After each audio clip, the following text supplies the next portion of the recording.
آج ہم بات کر رہے ہیں ایک ایسے برفانی جزیرے کی جو دنیا کی بڑی طاقتوں کے لیے ایک نیا میدان جنگ بنتا جا رہا ہے۔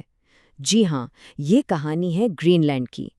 اور سوال یہ ہے کہ آخر اس برف سے ڈھکے زمین میں ایسا کیا خاص ہے کہ پوری دنیا کی نظریں اس پر جمی ہوئی ہیں؟ یہی وہ سوال ہے جو آج ہر جگہ گونج رہا ہے۔ آخر کیا وجہ ہے کہ ایک اتنا دور دراز جزیرہ جہاں کی آبادی صرف 57,000 کے قریب ہے، عالمی سیاست کی بساط پر ایک انتہائی اہم مہرہ بن گیا ہے؟ چلیں اس راز سے پردہ اٹھاتے ہیں۔ اچھا، گرین لینڈ پر قبضے کی یہ خواہش کوئی نئی بات نہیں ہے۔ یہ تو ایک صدیوں پرانی داستان ہے جس میں امریکہ کا کردار ہمیشہ سے ہی مرکزی رہا ہے۔ یہ صرف ایک خیال نہیں بلکہ ایک ایسا جنون ہے جو وقت کے ساتھ ساتھ اور بھی شدید ہوتا گیا ہے۔ ذرا اس ٹائم لائن پر نظر ڈالیں۔ یہ کوششیں 1867 میں شروع ہوئیں جب امریکہ نے پہلی بار اسے خریدنے کی کوشش کی، لیکن بات نہیں بنی۔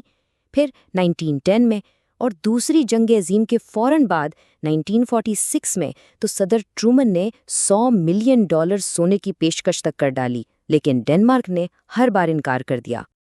لیکن آج امریکہ کا رویہ بالکل مختلف ہے، پہلے سے کئی زیادہ جارحانہ۔ اب بات صرف خریدنے کی نہیں رہی۔ تو سوال یہ ہے کہ آخر اب ایسا کیا بدل گیا ہے کہ امریکہ گرین لینڈ کے لیے کسی بھی حد تک جانے کو تیار نظر آتا ہے؟ اس پوری کہانی کا جو پہلا اور سب سے اہم باب ہے وہ فوجی حکمت عملی سے شروع ہوتا ہے۔ آئیے دیکھتے ہیں کہ گرین لینڈ فوجی لحاظ سے آخر اتنا قیمتی کیوں ہے کہ سپر پاورز اس کے لیے کچھ بھی کرنے کو تیار ہیں۔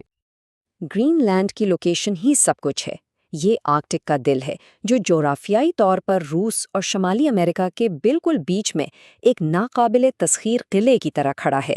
مطلب جو بھی اس جزیرے کو کنٹرول کرتا ہے وہ پورے خطے کی نگرانی کر سکتا ہے۔ یہ ایک ایسی فوجی برتری ہے جسے کوئی بھی نظر انداز نہیں کر سکتا۔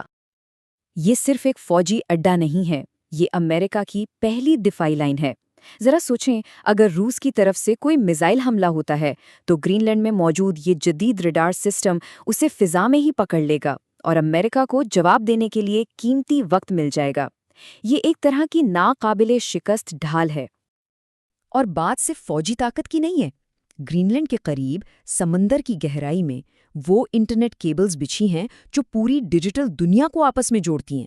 اگر ان کیبلز کو کوئی نقصان پہنچتا ہے تو عالمی مواصلات، بینکنگ اور انٹرنیٹ کا سارا نظام لمحوں میں تباہ ہو سکتا ہے۔ لیکن گرین لینڈ کی اہمیت صرف فوجی نہیں ہے۔ اس کی 2 کلومیٹر موٹی برف کی تہہ کے نیچے ایک ایسا خزانہ چھپا ہوا ہے جو دنیا کی معیشت کا پورا نقشہ ہی بدلنے کی طاقت رکھتا ہے۔ یہاں وہ نایاب معدنیات موجود ہیں جو ہمارے اسمارٹ فونز، الیکٹرک کاروں اور جدید ترین ہتھیاروں میں استعمال ہوتی ہیں۔ نیوڈیمیم سے لے کر گیلیم تک، یہ مستقبل کی ٹیکنالوجی کا وہ ایندھن ہے جن کے بغیر ترقی کا پہیہ ہی جام ہو سکتا ہے۔ اور یہیں پر کہانی ایک بہت دلچسپ موڑ لیتی ہے۔ اس وقت دنیا میں ان معدنیات کی 90% سپلائی صرف اور صرف چین کے کنٹرول میں ہے۔ اگر امریکہ گرین لینڈ کے ان وسائل پر کنٹرول حاصل کر لیتا ہے تو وہ نہ صرف چین کی اس عالمی اجارہ داری کو توڑ سکتا ہے بلکہ ٹیکنالوجی کی دوڑ میں اسے ایک فیصلہ کن برتری بھی حاصل ہو جائے گی۔ اور یہ صرف معدنیات کی بات نہیں ہے۔ اندازوں کے مطابق گرین لینڈ میں تیل کے بھی اتنے وسیع ذخائر موجود ہیں جو دنیا کی توانائی کی ضروریات کو کئی دہائیوں تک پورا کر سکتے ہیں۔ یہ ایک ایسی دولت ہے جو کسی بھی ملک کی قسمت بدل سکتی ہے۔